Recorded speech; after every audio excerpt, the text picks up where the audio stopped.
Hi, in this video we are going to add button icon in a page. So for that we are select a page, and inside the container I add the button icon.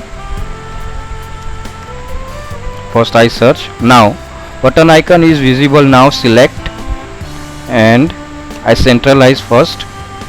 Now I change its width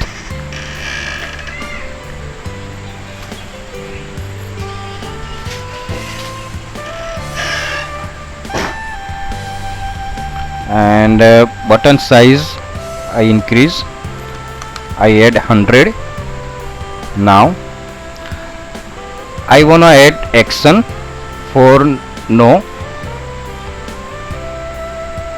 action alert on tape.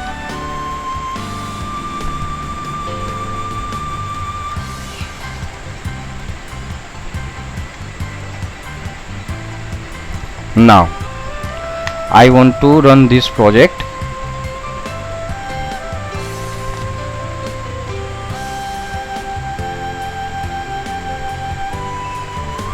Now project is started.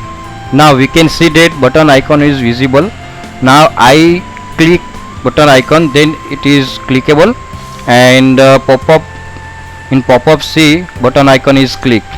So this way we can add the button icon in a flutterflow.